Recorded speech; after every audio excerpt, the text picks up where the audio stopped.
ici sur Genèse, Genèse, the beginning, le commencement. Genèse chapitre 4. Et je vais vous faire des révélations extraordinaires sur ce texte. Tu sais que je vais commencer à faire des vidéos TikTok comme ça Ah, pour voir en fait après les le gens pour spoiler voir de la si. dernière fois, tu as intérêt que ce Ouais. soit exceptionnel, hein. Ah Amen, oui! amen. Ah Ah, oui, non, mais il il est faudrait. en autre, il est en autre truc ici. Hein? Oh, les parodies. C'est des parodies. Tu rigoles parce que c'est des parodies, quoi. Une parodie ferait pas mieux, quoi. C'est incroyable. Ah ouais, c'est incroyable des fois. Donc, on va Genèse, chapitre 4. On va parler de Caïn, Abel. Ok, on va parler sur ça. Tout d'abord, avant de commencer sur ces textes, j'aimerais, donc on va du verset 1 au verset 16, mais j'aimerais vous poser la question, si vous vous rappelez, c'est une grande évolution de parler comme ça en français, hein. Si vous vous rappelez de ce que nous avons dit en fait la semaine dernière,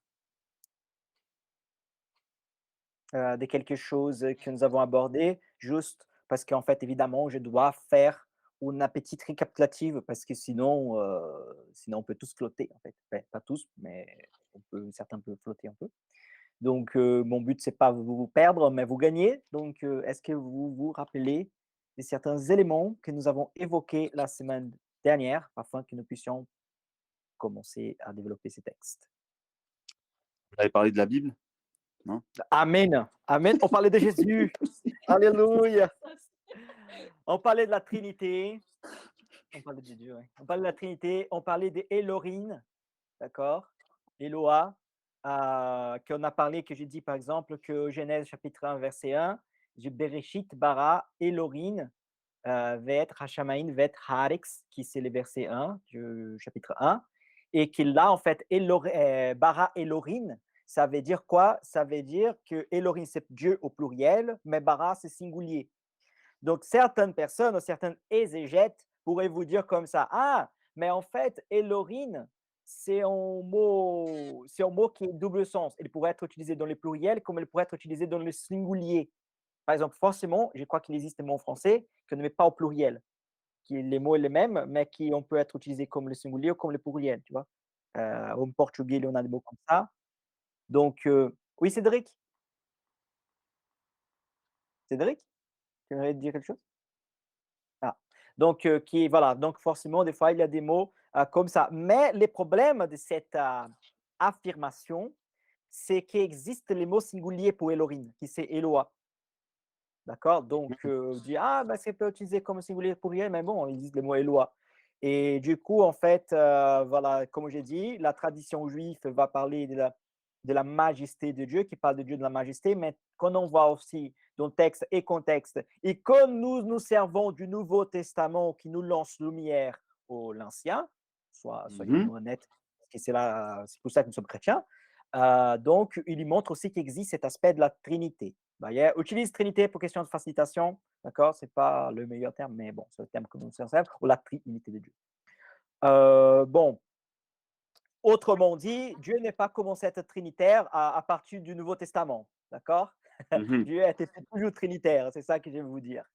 Et que, bon, et que je suis là pour dire et pour exposer les textes en faisant une exégèse très simple, d'accord? Parce que notre but, c'est pas académique, notre but, c'est quand même dévotionnel, mais que, voilà, pour nous enrichir ensemble.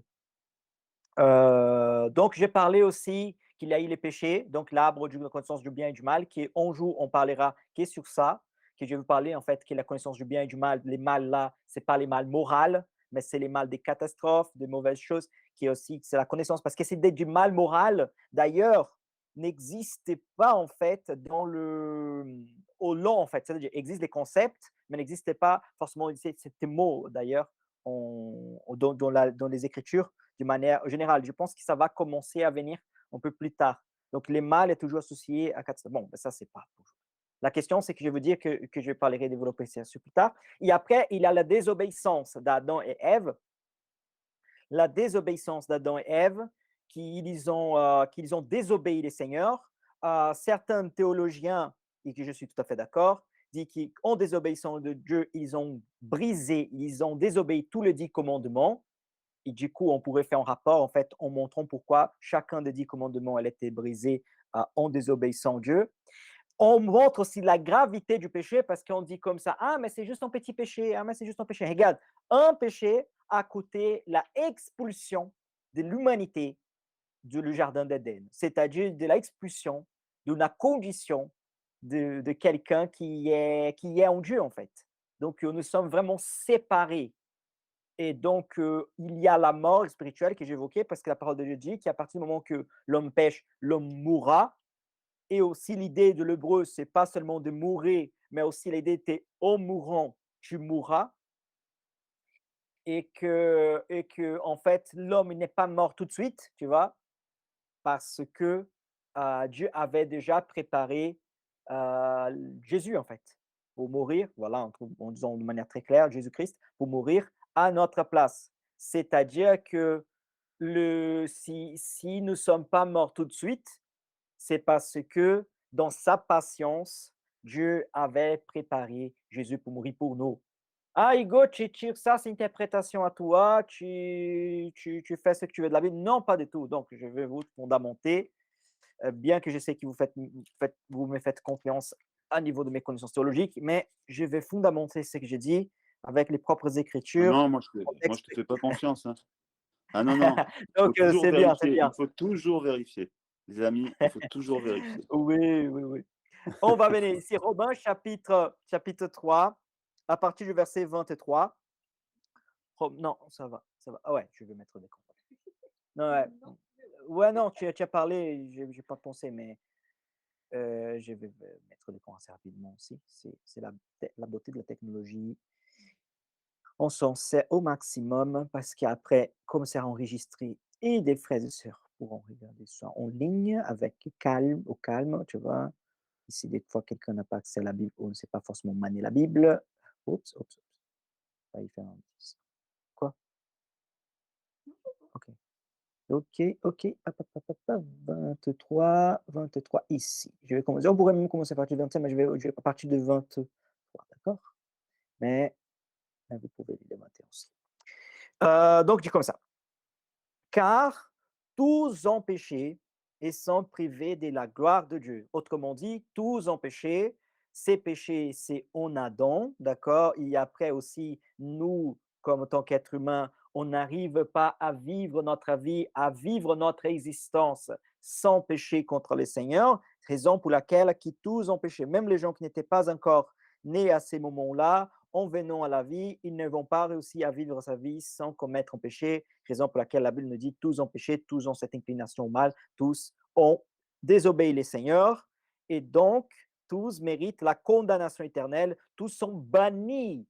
Voilà, péchés sont privés de la gloire de Dieu, donc sont bannis du jardin d'Éden, sont barjus du salut, sont bannis d'avoir une pleine communion avec les seigneurs. Verset 24. Et ils sont gratuitement justifiés par sa grâce par les moyens de la rédemption qui est en Jésus-Christ, l'agneau de Dieu qui a été sacrifié, préparé dès la fondation du monde. C'est lui qui Dieu a destiné à être par son sang pour ceux qui croient, victime propitiatoire afin de montrer sa justice. Parce qu'il y avait, et là c'est les points que je vais évoquer sur Genèse ici, là expliquera l'apôtre Paul, parce qu'il y avait laissé impuni. Juste, on a besoin juste d'un bon français là. Hein. Oh, il avait laissé, c'est-à-dire que Dieu n'a fait pas la punition tout de suite. Il avait permis, il avait toléré, il avait quand même, je ne vais pas utiliser les termes procrastiner parce qu'ils sont un peu négatifs, mais il y avait dit ça va venir, mais pas tout de suite. Il avait laissé impunis les péchés commis auparavant, au temps de sa patience. Il y montre aussi sa justice dans les temps présents, de manière à être juste tout, pardon, à présent, de manière à être juste tout en justifiant celui qui a la foi en Jésus. OK? Donc, je vais jusqu'au là. Mais on voit ici clairement que la raison pour laquelle Dieu n'a pas tué Adam et Ève, il les lancé dans le temps de feu tout de suite, c'est c'est parce que Dieu, en fait, avait préparé Jésus-Christ pour mourir au temps déterminé et que aussi, donc, c'est grâce à la patience de Dieu. Donc, si l'humanité est comme est et si certaines personnes ne sont pas détruites tout de suite, c'est grâce à la patience de Dieu. La patience de Dieu vers son peuple tout au long de l'histoire. Regarde combien de fois Dieu a envoyé des prophètes au peuple d'Israël en disant répentez-vous, répentez-vous, répentez-vous. Regardez comme Dieu aussi est très patient envers nous en nous envoyant aussi des prophètes. Quand je parle des prophètes, évidemment, sa parole, les prédications, des mots qu'il parle dans notre conscience, en nous appelant répentez-vous, répentez-vous, répentez-vous, tu vois. Et si nous nous répentons de nos péchés, Dieu nous a gagnés. Si nous ne répondons pas, voilà, un jour, la patience du Seigneur va avoir son limite, en fait. Et du coup, on va devoir rendre compte au Seigneur de tout ce que nous avons fait. OK? Donc, c'est ça les points aussi à évoquer. Et donc, c'est pour ça aussi que l'homme n'est pas mort tout de suite en Genèse, chapitre 3, en fait, quand ils avons péché. Et c'est pour ça que quand ils font de vêtements, je rappelle que nous avons parlé, des vêtements de figuier, là, des feuilles de figuier qui couvraient la partie sexuelle, euh, ça montrait en fait un aspect aussi religieux d'un homme qui essaye toujours d'attraper en fait, de se remédier avec le Seigneur, avec ses actes, mais que sont pas parfaits. Ils sont pas satisfait pas la justice de Dieu. Raison pour laquelle Dieu lui-même a préparé un vêtement qui rendait l'homme couvert, qui couvrait en fait leur nudité, afin qu'ils puissent vraiment être dans la présence du Seigneur. Ils vivent dans la présence du Seigneur. Ils n'être pas bannis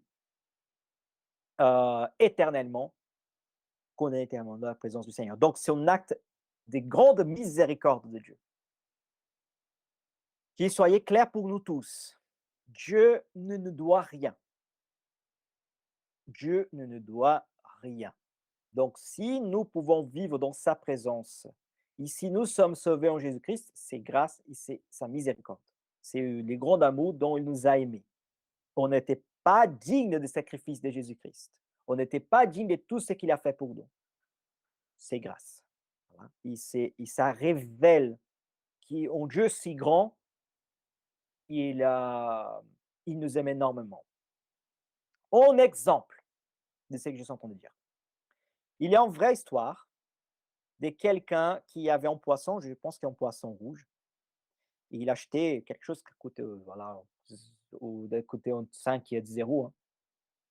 Et du coup, la personne a vu son poisson rouge, en fait, un peu triste, tu vois, dans l'aquarium, voilà.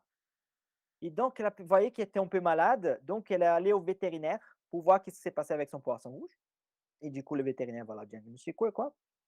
Et du coup, elle a payé une chirurgie. C'était quelque chose de très spécifique. Qui ça coûtait quelque chose, je ne sais pas, de 2 000 à 3 000 euros, quelque chose comme ça. Il faut voir vraiment l'article pour être précis, mais c'est quelque chose dans ce sens-là. Autrement dit, c'était beaucoup plus simple en fait de laisser mourir le poisson rouge, tu vois, et acheter un autre pour 10 euros, tu vois. Pourquoi payer 3 000 euros pour sauver un poisson rouge? Et pourtant, cette personne a fait ça. Pourquoi? C'est parce qu'elle ne regardait pas une question de finances. Elle ne regardait pas une question de coûts, tu vois, les coûts, les avantages, les inconvénients. Elle a aimé son poisson et elle a fait telle chose afin de pouvoir sauver la vie de ses poissons. Euh, Qu'est-ce que pourrait dire d'autre? Dieu nous a aimé beaucoup plus, en fait, cette personne a aimé son poisson rouge. Nous avons beaucoup plus de valeurs que ces poissons rouges. Si Dieu avait détruit, en fait, et nous permettre de lancer une condamnation éternelle, on aurait tout ce qu'on mérite. Mais Dieu n'a pas fait comme cela. Au contraire. Il a même envoyé son Fils pour mourir à notre place, pour être condamné à notre place, afin que maintenant, d'un état de nudité devant le Seigneur, nous pouvons être couverts par son sang, par son sacrifice. Et maintenant, l'ombre de la mort qui passait sur l'Égypte et tuait les premiers-nés, elle passe au-dessus, passe over sur nous, parce que nous sommes couverts. Bon, on vient au chapitre 4 et on va aller à partir du verset 1 jusqu'au verset 16. Dis comme ça les textes, jusqu'au verset. Ouais. Adam connut Ève. Connu ici, c'est la question sexuelle. Hein? Donc, sa femme, elle a conçu et enfanta Caïn, et elle dit, j'ai acquis un homme de par l'Éternel. Ici, d'une certaine façon, ça ressemble aussi à quelque chose qui remonte au genre d'espoir. Parce que j'ai dit conçu un homme. C'est-à-dire que Dieu avait fait une promesse à Ève, qui est de sa descendance, de sa sémence, en fait, aurait quelqu'un qui aurait venu écraser la tête du serpent. Et là, en fait, elle a eu un garçon. On ne sait pas, d'accord? J'ai déjà entendu parler que Caïn, ce n'est pas nécessairement le premier enfant d'Adam et Ève, mais c'est le premier homme. D'accord? C'est-à-dire qu'il aurait pu peut-être avoir des enfants avant, des filles évidemment, et qui là, en fait, parle du premier garçon qui est venu. Et du coup, c'est Caïn. Ça, c'est juste un peu spéculatif, d'accord? Parce que les textes ne parlent pas, mais certains comprennent un peu comme ça. Mais il y a quelque chose encore plus intéressant. Parce qu'il dit comme ça, j'ai acquis un homme de par l'Éternel, elle enfanta, elle enfanta encore son frère Abel. Et regardez, comme c'est intéressant, parce qu'elle a dit, j'ai acquis un homme de par l'Éternel, c'est-à-dire que c'était Dieu en fait qui l'a donné Caïn, mais après tout de suite, elle a dit, elle enfanta encore. Qu'est-ce que ça veut dire encore en français? On va pas me donner le mot encore, ça veut dire quelque chose qui se répète. Et certaines personnes, d'accord, je vais vous dire ça à niveau d'information, d'accord, les textes ne laissent pas clair, mais juste pour un niveau d'information et de curiosité, il y a certaines personnes qui parlent qu'ici, Caïn et Abel étaient des jumeaux. J'ai trouvé très intéressant ça. Ils étaient des jumeaux. Tu vois, parce que dit, elle enfanta encore son frère Abel. Évidemment, Caïn est plus âgé parce qu'il vient avant. Tu vois, comme par exemple Jacob et Ésaü. Tu vois, Ésaü naît avant. Donc, il est l'aîné en fait. Mais c'est intéressant ça. Donc, son petit frère, peut-être qu'il c'était juste aussi son jumeau. Qui ça Alors, montrerait aussi, on a deux côtés en fait aussi de la même monnaie. Mais bon, ça, comme j'ai dit, le texte ne nous dit pas clairement, mais c'est aussi une compréhension de certains exégètes du texte. Et du coup, je vous partage. Oui, Sylvain? alors quand on lit ce que dit donc Ève, elle dit, Ouais. j'ai acquis un homme de la part de l'Éternel. Si elle avait des jumeaux, ça sort coup sur coup, on va dire dans les 20 minutes, c'est considéré comme un jumeau. Enfin, on est bien d'accord. Donc, sinon, elle aurait dit, j'ai acquis 2 hommes de la part de l'Éternel, puisque si elle enfanta encore un frère à Abel, elle dirait, elle a bien senti quand même qu'il y en avait encore un dans le ventre. Enfin, je veux dire, humainement parlant, enfin, Ouais, ouais. mathématiquement parlant, physiquement Oui, parlant, enfin, je vois ce que tu dis. En fait, géographiquement parlant, mais visuellement parlant. euh, Après, bon, c'est un détail, mais c'est vrai qu'à mon avis, en lisant, je pense qu'il était plus jeune. Mais bon, on sait qu'elle a eu 2 garçons. Mais elle a eu oui, beaucoup. Elle a dit, par contre, elle a loué le Seigneur par rapport au premier, par contre. Hein. Le deuxième, on ne nous dit pas. ouais. Ici, par exemple, voilà, par exemple, ici, par exemple, plus tard, tu vois, ici, comme en proposition, et elle a à nouveau donné naissance à un fils. Elle avait plus, donc c'est aussi, donc comme j'ai dit, je vous partage euh, les, euh, les positions en fait de exégètes, tu vois. Euh, Mhm. euh, voilà, des idées de certains. Mais le plus important aussi, c'est pas nécessairement de dire ah c'était des jumeaux, c'était pas des jumeaux. Le plus important, c'est savoir que elle a eu voilà Caïn, qui était les premières, qui était l'aîné, et que avait Abel. Et du coup, je vais donner déjà un spoiler. En fait, Abel n'a pas tué Caïn, d'accord? J'ai fait ça dans mon quiz et les gens étaient perturbés avec ça. J'ai dit: «Abel n'a pas tué Caïn». Et les gens ont dit: «Mais c'est bizarre ce truc-là». Non. Pourquoi? Pourquoi Abel n'a pas tué Caïn? Pourquoi? C'est l'inverse.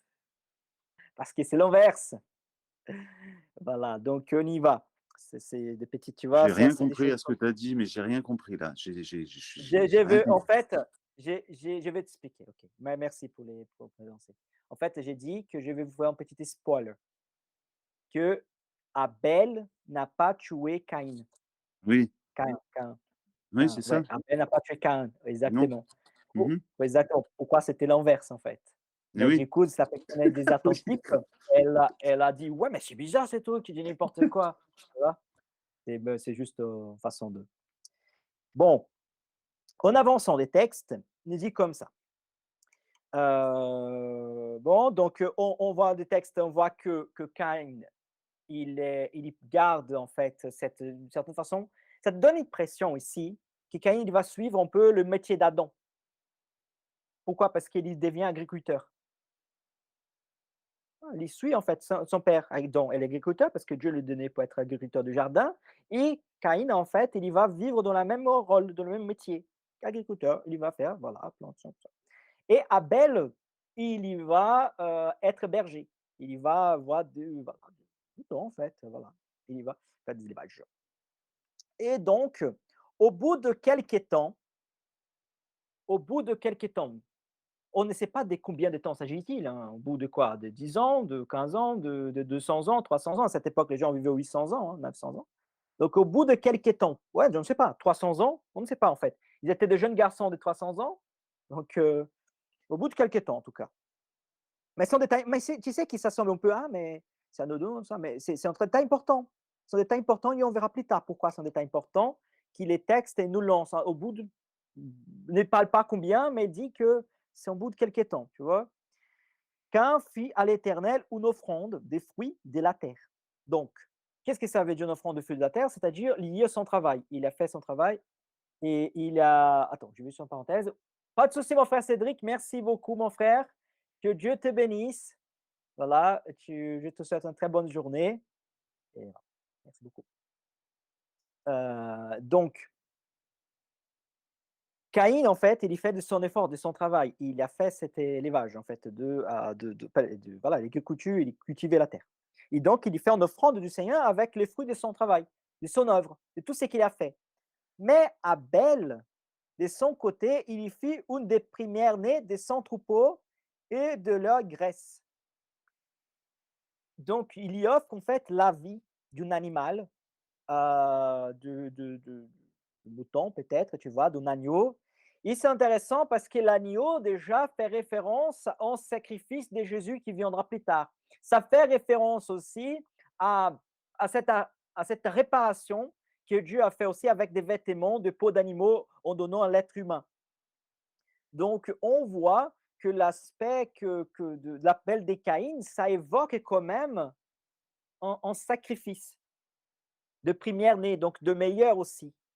Et c'est intéressant, pourquoi? Parce que qui t'a écrit ces livres, c'est Moïse qui écrit ces livres. Et par exemple, quand nous voyons le peuple sorti de l'Égypte, qu'est-ce que Dieu a demandé?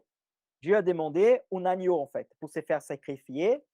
Et cet agneau, en fait, tous les monde qui avait sacrifié l'agneau, les familles, en fait, les hommes premiers-nés de chaque famille étaient protégés grâce au sacrifice de l'agneau. Donc, il y a quand même un genre des rapports entre les sacrifices. Bon, je vais vous faire les connexions. Qu'est-ce qui se passe? Donc, Dieu a apprécié énormément les sacrifices de Caïn. Il a détesté les sacrifices d'Abel. Non, pas du tout. C'est au contraire. N'a pas apprécié les sacrifices de Caïn, mais il a apprécié, il a regardé les sacrifices d'Abel. On voit dans les textes ici les textes ici, verset 4, hein, c'est 4. Ouais. Verset 4, attends, je vais voir ici. Ah, 4-5, c'est 4-5. oh, ouais, hop, 4, 4, attends, c'est 5? Abaisse son tour à apprécier ton troupeau, oui, merci. Ouais, ouais, non, ici, heureux les seigneurs. Donc, et seigneur ici, hein, regardez bien, qui c'est Yudré Vaviré, hein. Yudire va virer, d'accord? Donc, c'est ça. Et Sha, Sha, en fait, Sha, et Yudire va virer.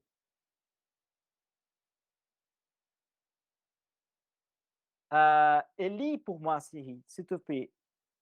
Yova, Sha,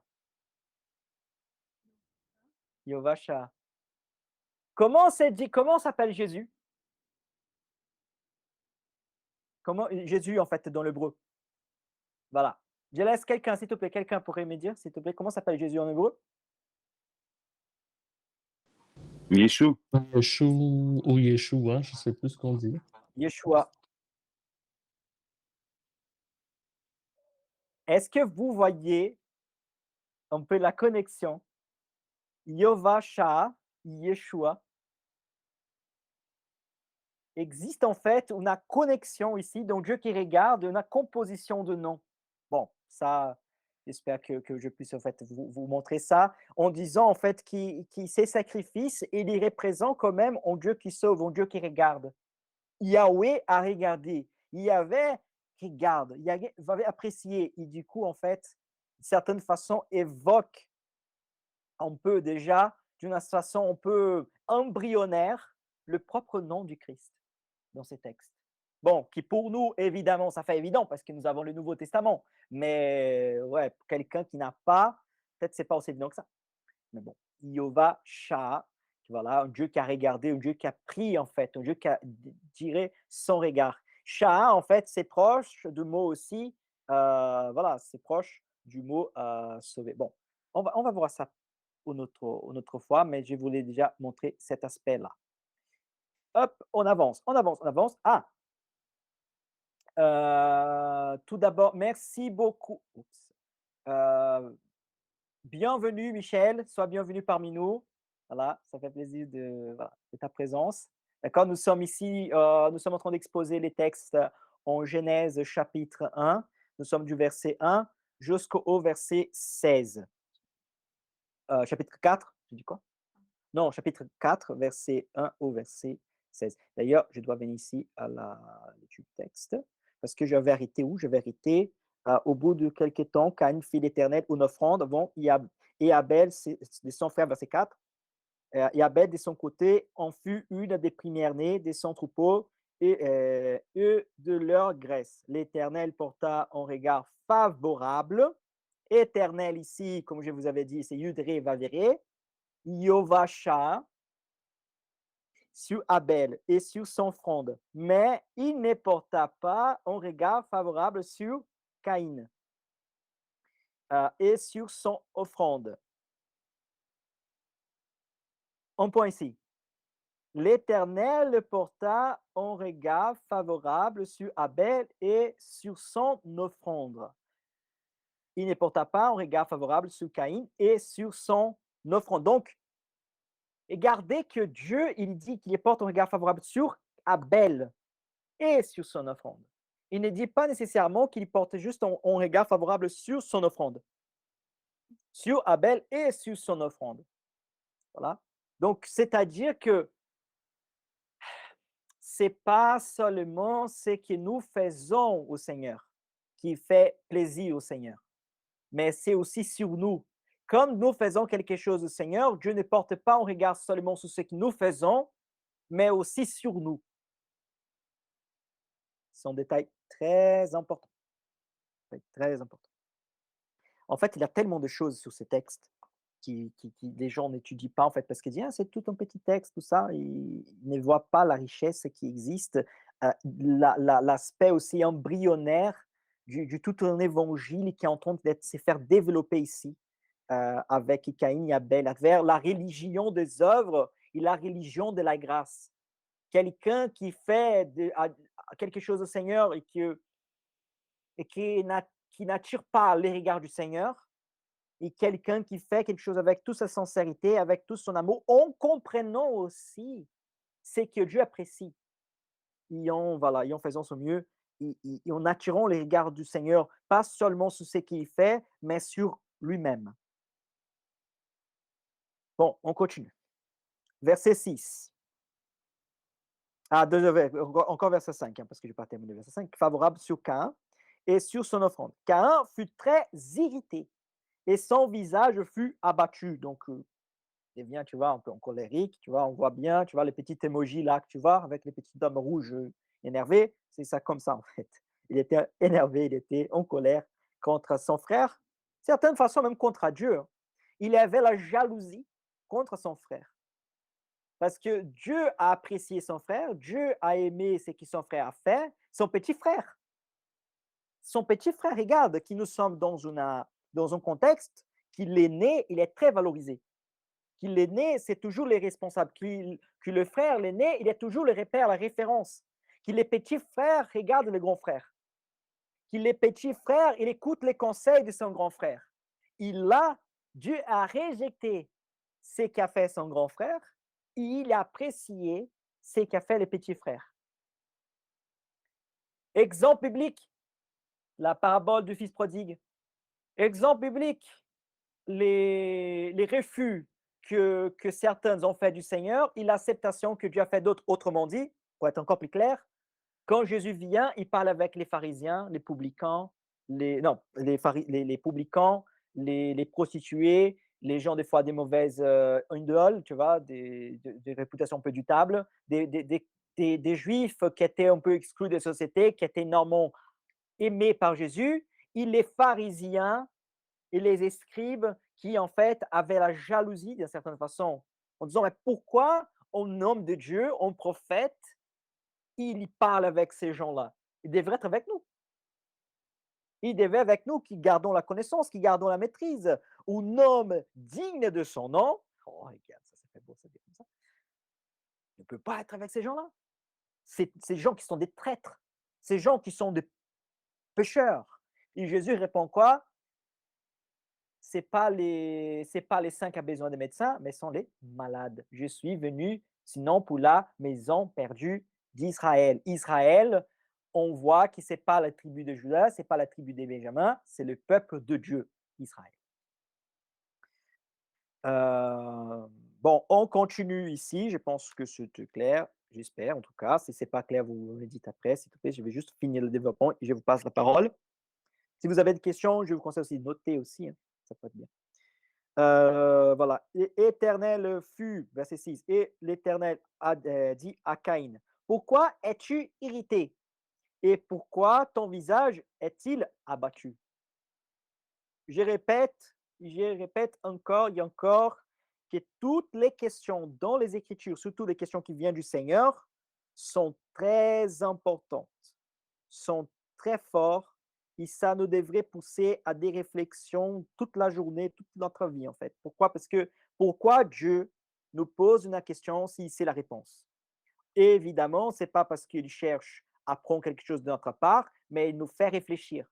Donc, quand Dieu nous pose des questions, quand Dieu te pose une question, c'est pas parce qu'il ne sait pas, évidemment, ce n'est pas le cas, c'est parce qu'il veut nous amener à prendre conscience de ce que nous avons fait, de ce que nous sentons, de notre comportement. Et de pourquoi, en fait, nous pensons comme nous pensons, pourquoi nous agissons comme nous agissons, pourquoi, en fait, nous faisons d'une façon et pas d'une autre. Dieu veut nous amener, en fait, à cette compréhension-là, et évidemment, pour nous faire évoluer si nous sommes assez suffisamment humbles pour écouter ce que Dieu a à nous dire. Certainement, si tu agis bien,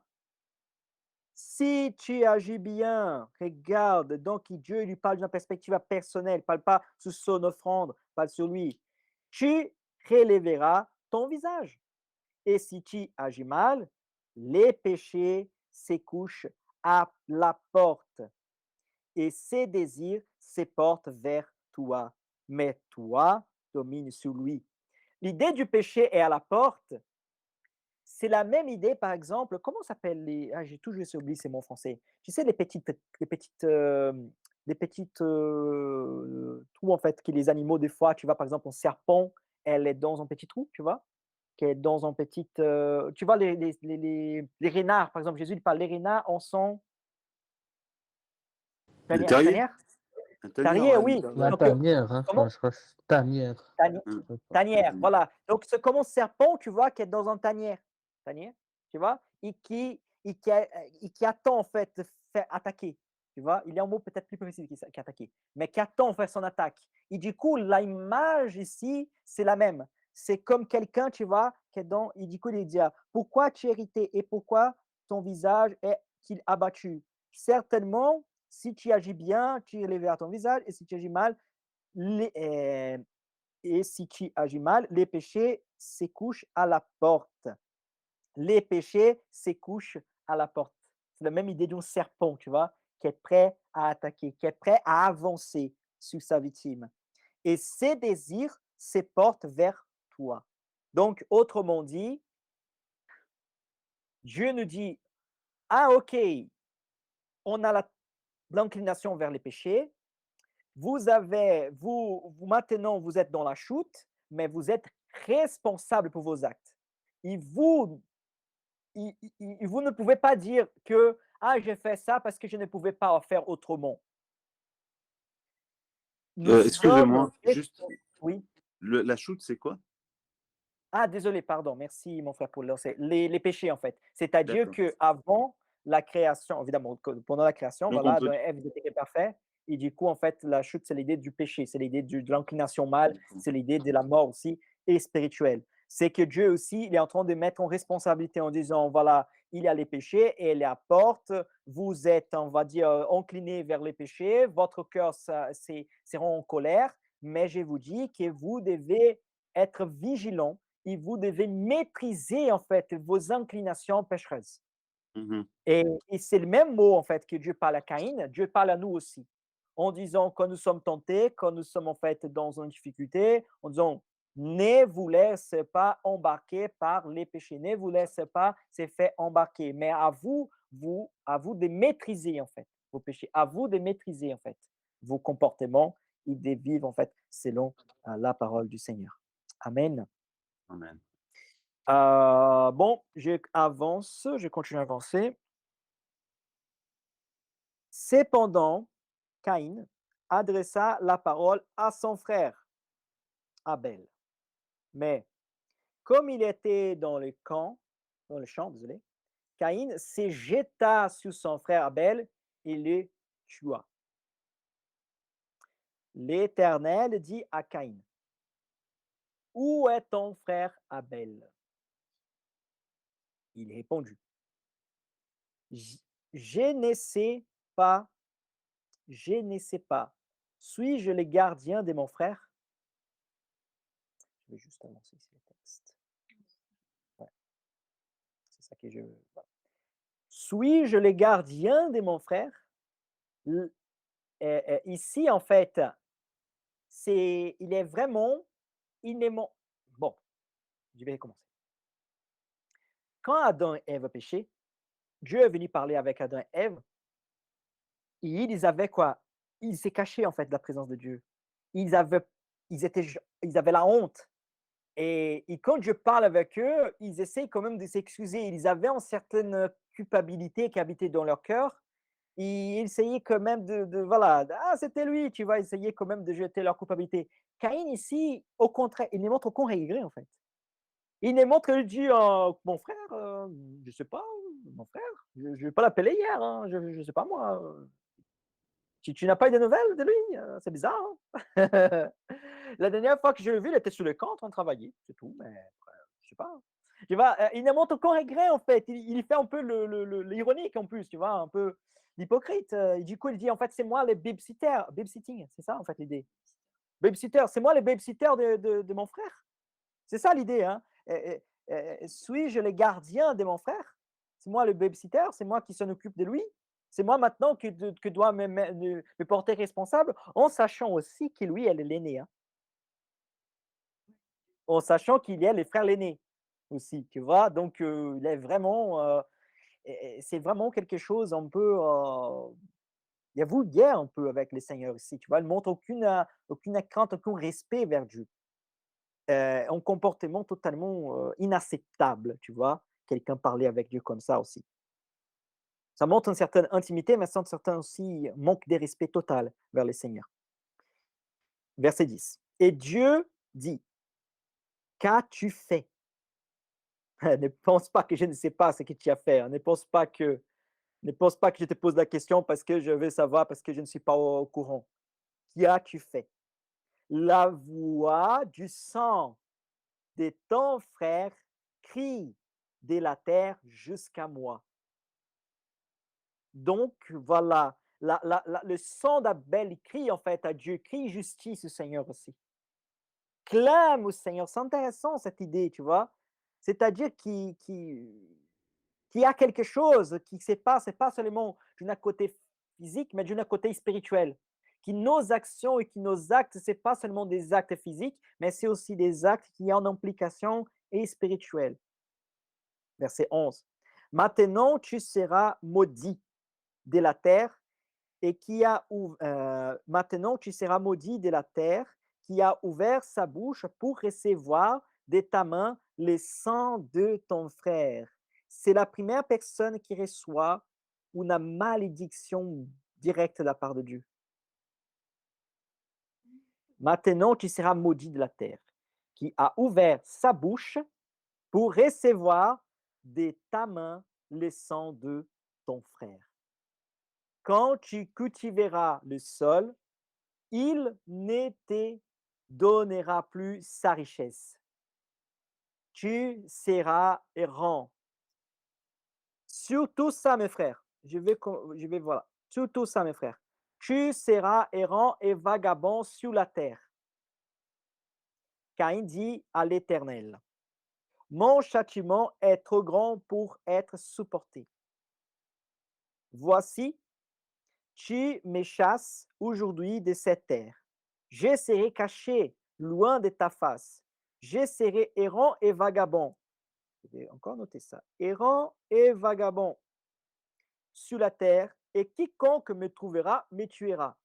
L'Éternel lui dit, si quelqu'un tuait Caïn, Caïn sera vengé 7 fois. Et l'Éternel le mit en signe sur Caïn pour que quiconque le trouverait ne le tue point. Qu'est-ce que je vais évoquer ici? Il dit qu'il sera errant et vagabond. Il était là avec son frère. Dieu lui dit, maintenant tu vas partir. Maintenant je te chasse. Maintenant tu auras des problèmes. Mais je vais changer ces mots errant et vagabond par les mots exil. Je vais te lancer à l'exil. Tu seras exilé. Quand le peuple d'Israël, il péchait contre le Seigneur, Dieu les a envoyés à l'exil. Ça, par exemple, dans l'exil, en exil de Babylonie, et après, en exil, après la détruction du temple 70. Et le peuple devient errant. Autrement dit, on voit que les Écritures, elles sont une révélation, certaines histoires, elles révèlent aussi des certains événements qui se déroulent aussi au long de l'histoire. Et par exemple, quand nous lisons en fait le peuple d'Israël, il y a l'aspect de la compréhension de ce que Dieu a parlé et de ce que Dieu a fait avec le peuple d'Israël à cette époque-là, mais c'est que Dieu parle et ce que Dieu fait avec l'Église aujourd'hui. Parce que en fait, l'histoire, d'une manière un peu en spirale, elle se répète et elle s'accomplit aussi au long de l'histoire.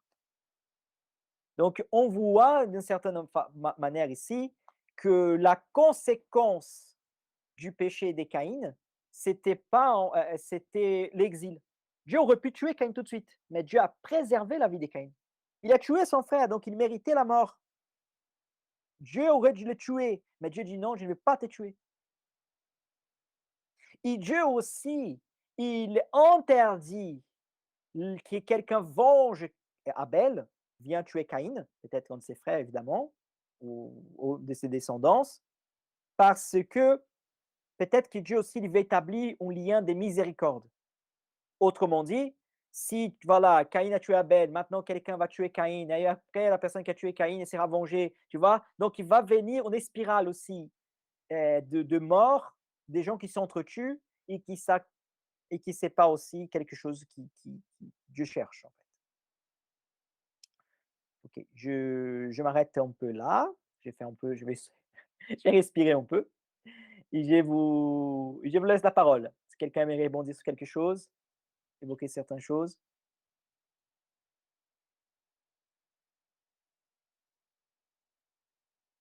Oui, moi j'aimerais évoquer une chose qui m'a fait tilt Oui, aussi à un moment donné.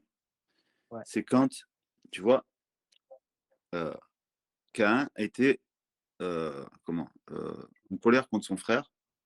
Il a eu, il a eu l'avertissement, tu vois. oui, Il a eu un avertissement.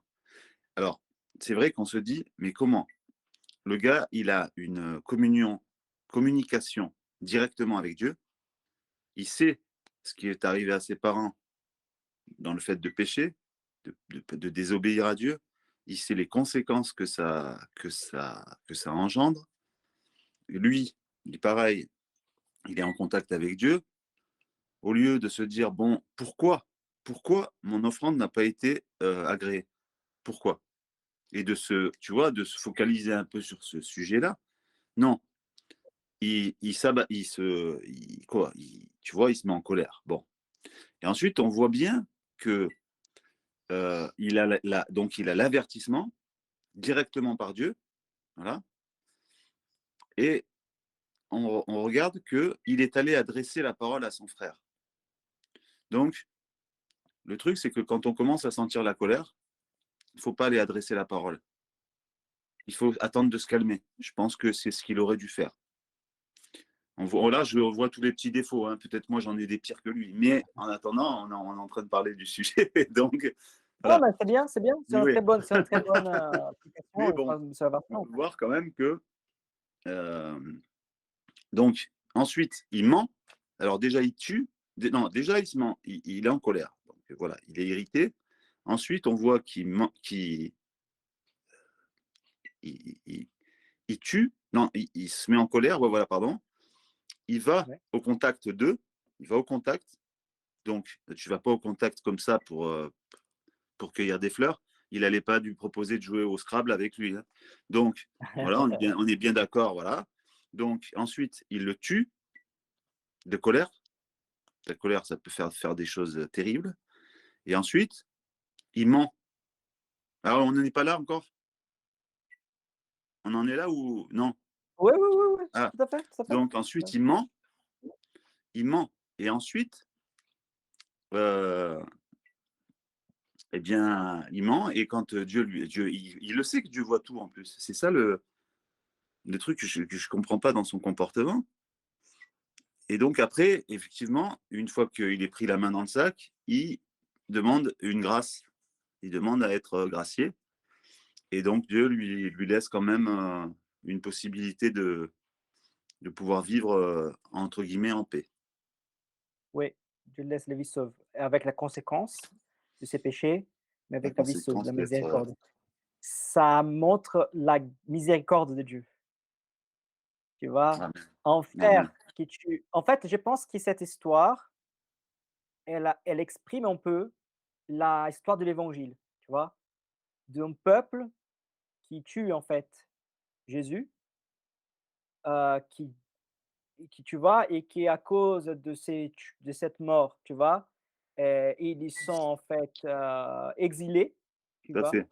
Tout à Et fait. ils restaient un peu quand même, tu vois? On a parce que si les peuples avaient reconnu Jésus comme sauveur et Seigneur, bon, je parle juste comme ça, hein, ils n'auraient pas à avoir toutes ces conséquences. Donc forcément, Dieu, en fait, si les gens disaient: «Ah, on n'a pas reconnu Jésus parce qu'il n'était pas le Messie». Mais en fait, si vous avez fait correct et si vous êtes dans la bonne direction, pourquoi l'exil? pourquoi Dieu vous avait permis ça? Parce que dans les Écritures, on voit clairement que en fait, toutes les fois que le peuple partit en exil et la destruction du temple, c'est lié à cause d'une désobéissance, du péché. Ça montre clairement ça. Et on voit ici exactement, en fait, Abel qui part en exil, mais que Dieu quand même préserve Abel dans l'exil. Et nous voyons, hein, désolé, pardon, monsieur, pardon.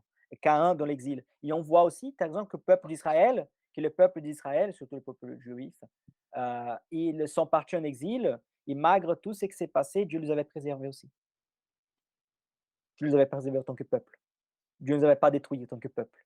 Ils ont tué Jésus, mais Dieu les avait toujours préservés comme peuple. D'ailleurs, Dieu les appelle aussi à se repentir autant que, autant que nation. Parce que j'imagine que je crois que Dieu, je parle de manière très, très simple, hein, que Dieu a un projet pour toutes les nations. Dieu n'a pas seulement un projet pour la nation d'Israël, mais Dieu a aussi un projet pour la France, pour le Brésil, pour les États-Unis, pour, pour l'Australie, tu vois, pour le Congo, pour Mozambique. Tu vois, Dieu a un projet aussi pour les nations, je pense. Dieu n'a pas, déjà, je parle de ma passion, aussi comme Dieu a un projet pour nous dans notre vie de manière personnelle.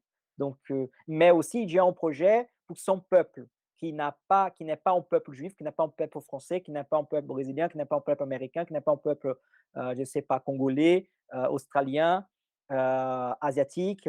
C'est un peuple de Dieu. Nous sommes un seul peuple. Avant d'être brésilien, je suis citoyen du royaume de Dieu. Avant que vous soyez français, vous êtes citoyen du royaume de Dieu.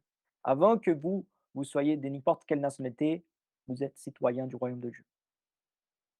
Nous sommes une famille en Christ, une vraie famille en Christ. Encore plus légitime qu'un frère ou une sœur qui a un pacte des sangs, en fait, qui a un ADN semblable. Amen. Quelqu'un d'autre aimerait rebondir sur quelque chose, quelques points, avant de passer Bon à oui? bonjour à tout le monde, moi Bonjour j'aimerais bien Michel. rebondir quelque chose, bonjour à mes frères, mes sœurs, en fait, je pense qu'Abel aussi, comme, Caïn il parle du fruit du sol. Mais, déjà, son père Adam, il a été déjà, il y a déjà eu une malédiction par rapport au fruit de son sol quand il a péché et puis, Mmh. Abel, il peut aussi représenter Jésus parce qu'il a été tué par, ses frères, juifs aussi et Caïn, par rapport au fruit de son sol, les richesses et tout ça qu'il y avait dans l'écriture, ça peut être aussi, comment je vais dire ça? Les pharisiens qui étaient docteurs de la loi et qui savaient très bien, la loi et qui ont quand même, fait pour, crucifier Jésus. Ça peut être aussi, comment je vais dire? Quand il dit, «Suis-je le gardien de mon frère?» heu, ça peut être aussi, comment je vais dire ça? Après moi, c'est une représentation, peut-être Ouais, je peux ouais. me tromper. Quand il dit: Suis-je le gardien de mon frère?» Quand quelqu'un a envie de faire du mal à son frère, il sait très bien qu'il va faire du mal à son frère et pourtant il le fait et pourtant en hypocrisie, il va le faire en sachant les conséquences. Sachant que Jésus, il était là aussi pour, quand Judas, il est venu pour l'embrasser, c'est par un baiser, mon ami, c'est par le signe de l'amour qui le trahit quand même aussi et donc c'était son frère aussi puisqu'il a enseigné à manger à sa table pendant toute sa prédication. Donc ce verset-là, il peut représenter aussi, des morceaux aussi, par rapport à l'évangile, par rapport à Jésus et la vie qui a il est mort, c'est le nouvel Abel aussi, hein, le Mmh. nouvel Adam. Exactement, exactement. Ouais, et c'est l'idée, en fait, c'est que nous voyons d'une manière un peu préfigurative de ce qui se passe aussi avec la vie de Jésus lui-même, tu vois? Mmh. Et du sang de Christ, hein, que le sang de Christ qui monte au Seigneur aussi, c'est grâce au sang de Christ aussi, tu vois? Qui nous sommes sauvés. Mon frère, voilà, que Dieu te bénisse, mon Ah, frère sois Thibaut. béni, Thibaut Charles. Thibaut, Oh, je pense beaucoup à toi. Bonne journée, bon dimanche à toi. Je pense beaucoup à toi, même si je te parle, même si on se parle pas, on n'a pas l'occasion d'être en contact, etc. Sache que je pense beaucoup à toi. Voilà. Merci, frère. Bonne journée à tous. Merci, merci. Soyez frère. Bonne bénis. journée, mon frère, que Dieu te bénisse. Juste pour te tenir au courant, on ne va pas trop tarder. À niveau du culte, après, comme je vous dis, je laisse et on peut continuer toujours à discuter. À niveau du culte, on ne va pas trop Oui, tarder. déjà, ouais. Ouais. Mais en tout cas, j'aimerais en fait finir en fait à niveau des questions, des choses à peut-être apporter un éclaircissement. Mais mon frère Thibaut, que Dieu te bénisse énormément. Bonne journée. Ici possible, on se rappelle en fait cet après-midi. Ça marche, mon frère. Oh, Seigneur, merci. Seigneur. Donc, d'autres points que quelqu'un aimerait évoquer sur ce texte, ce que nous avons vu? Oui. Oui, ben, oui, tout à fait. Vas-y, c'est bon. Non, non, vas-y, honneur aux dames. Allez, vas-y. Non, par rapport au fait que Caïn, ça prend jusqu'à ce que le Seigneur lui mette en face des conséquences de ce qu'il a fait avant qu'il réagisse, en fait. Parce qu'avant ça, le Seigneur le confronte directement à son péché et il s'en dédouane complètement. Dire: «Ah, c'est pas ma responsabilité, en fait». Tout à fait. Et ça prend vraiment de prendre conscience de l'ampleur des dégâts qu'il a fait, on va dire, pour se dire: «Ah tiens, maintenant, il va jusqu'à dire: "Ma peine est trop grande pour être supportée"». Ce que je trouve assez incroyable alors qu'il vient de tuer quelqu'un et lui, il va avoir une vie plus difficile et c'est trop dur à supporter, par rapport à la mort, que son frère doit supporter puisque du coup, bah, il est plus là. Mmh. Je trouve ça assez incroyable, en fait. Tout à fait. Alors, le Dis-moi, Sylvain. problème, oui, pardon. Voilà. Donc, en fait, le truc, c'est qu'il faut se mettre à la place de la personne, souvent. Moi j'aime bien faire un petit peu ce jeu de rôle, un peu, pour savoir comment il pensait, qu'est-ce qu'il pensait, pourquoi et comment. Alors, il faut savoir que Caïn, apparemment, c'était un laboureur, hein, c'était un agriculteur, quoi. Le gars, bon, déjà costaud, tu vois, on imagine bien le bonhomme. Et on imagine Caïn qui était plus. Et c'est l'analogie là est vraiment très parlante. D'ailleurs, ce chapitre 4 représente tout à fait, comme tu le disais, frère, l'analogie entre les chrétiens et les juifs, entre guillemets. Mais bon, mais pour aller donc précisément sur le cas de Caïn, justement, c'est vraiment un cas. Donc, le gars, il a. Il s'est cru, personnellement, je pense qu'il s'est cru plus fort. C'est-à-dire que il n'a pas mesuré. Parce que quand on voit, il adresse la parole à son frère. Bon, il ne s'est pas jeté directement sur lui, mais il adresse la parole à son frère. Et je ne sais pas l'échange qu'ils ont dû avoir, mais ça a dû être un échange un petit peu tumultueux. Surtout qu'Abel, apparemment, ça devait être quelqu'un d'assez pur, en fait. Pur dans le sens où il était berger, tu vois, il laissait les brebis manger, il laissait le champ grandir. Plus l'herbe, elle était grande, plus les moutons y mangeaient, plus, tu vois, le boulot n'était pas, entre guillemets, pas celui de laboureur qui était plus physique à mon sens. Et donc, à un moment donné, il a quand même été voir son frère et à un moment donné, la colère a gagné. Parce que des fois, on va voir des gens en se croyant plus fort, mais ça m'est arrivé à moi, donc c'est pour ça. Tu crois voir des gens, tu vas parler avec la personne et tu crois être plus fort, c'est-à-dire lui dire, écoute, moi, je sais mieux que toi. Tu vois, là, il y a Dieu qui t'a agréé. Bon, moi, je suis pas contente, si cela, machin, tout ça. Et en fait, là, le ton a dû monter et il l'a tué. Mince. Là, tu te retrouves coincé. Tu as fait une erreur. Tu es en faute. Mais après, le principe est que le gars, quand tu es en faute, il faut que tu avoues ta faute. Tu as fait un péché, ça y est. Et le gars, en fait, derrière, il dit, ah non, non, ah non, non, je ne suis pas son gardien. Donc, il nie le fait qui est réel. il dénie en fait. Il se dédouane de son péché, il se dédouane de ce qu'il vient de commettre, parce que c'est peut-être un accident, hein, tu sais, tu te bagarres, tu mets un coup de poing, le gars il tombe de sa hauteur, il tombe, il peut Ouais. mourir. Ouais, Bon, d'accord. je vois plutôt, Tu vois, bon, intentionnel. Je vois, bon, tu as alors il a raison. fait intentionnellement, bon d'accord. Alors il a fait Je vois ça, plutôt et ensuite tu te retrouves coincé. Là, t'as fauté, tu te retrouves coincé, au lieu d'avouer ta faute, de dire, bon, ben oui, effectivement, je me suis remis en colère contre lui, j'ai fauté. Et derrière, j'essaie de voir du côté humain, tu sais, en tant qu'humain, en tant que Ouais, personne. tout à fait, je Tu vois. vois, en tant que personne. Et, et donc, là, tu es pris en faute, on t'a attrapé. Donc, derrière, il y a la punition qui tombe. Et derrière, tu te plains du châtiment qui est trop grand. Et, euh, et du coup, voilà, pour en revenir à la, comment, à, à la patience et à la bonté du Seigneur qui lui donne une petite solution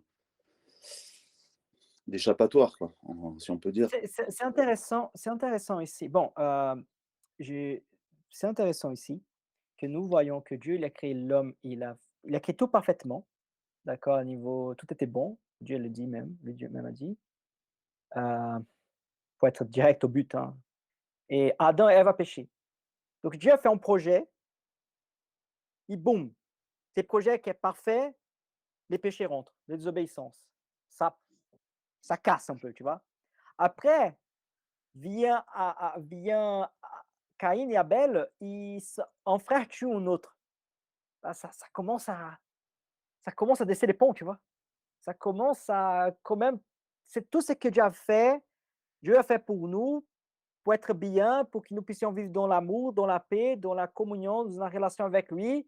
Tout commence à partir en vrille. Et je pense que c'est pas un mot vulgaire, ça. Tout se commence à partir en vrille, tu vois? Tout se commence à casser. C'est intéressant, en fait, cette idée aussi que le texte de Genèse commence à nous exprimer, tu vois? Que tout commence à prendre tout commence à aller au contraire, en fait, dans le contresens de ce que Dieu avait fait pour nous. Et que c'est pas ça le projet original de Dieu. Le projet original de Dieu, c'est que nous puissions vivre en paix avec lui, avec les uns, avec les autres. C'est-à-dire le plein amour vers le Seigneur, amour ici dans la communion, et l'amour les uns vers les autres.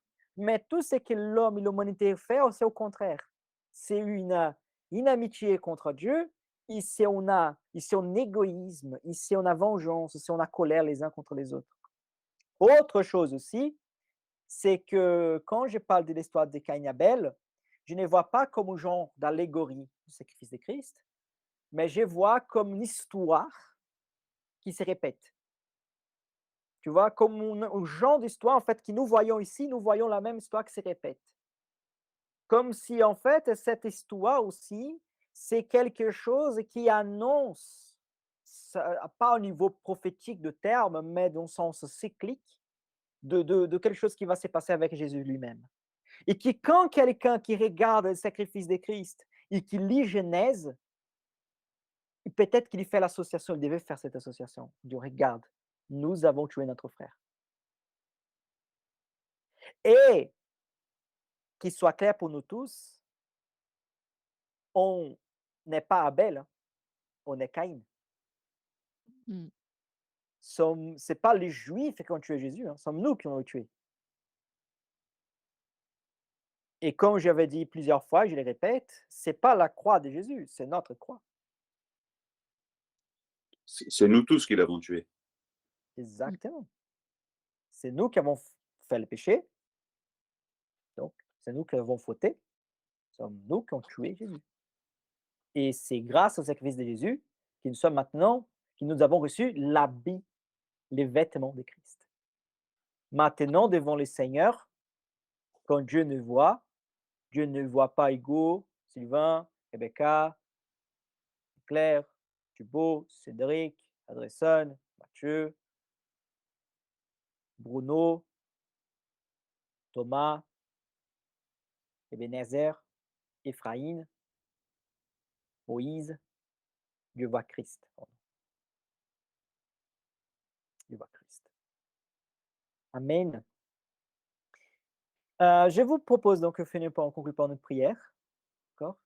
Et après avoir conclu par une prière, voilà, donc on va c'est la conclusion en fait de notre culte, mais après s'il y a des sujets, des discussions, voilà, qu'on peut continuer toujours à en discuter, sur de ceux qu'on avait vient de parler, ou sinon aussi sur d'autres sujets aussi. Seigneur éternel, merci beaucoup pour chaque frère et sœur qui est là. Merci Seigneur pour chaque personne. Merci Seigneur pour ta présence qui s'est fait réelle parmi nous. Seigneur, que tu puisses nous bénir. Seigneur, nous remplir de ta grâce, de ton amour, de ta sagesse. Seigneur, que tu puisses bénir aussi la vie, Seigneur, de notre sœur Michel qui nous joint aussi aujourd'hui. Seigneur, que tu puisses bénir, Seigneur, la vie de notre frère Cédric qui a dû partir, notre frère Thibault.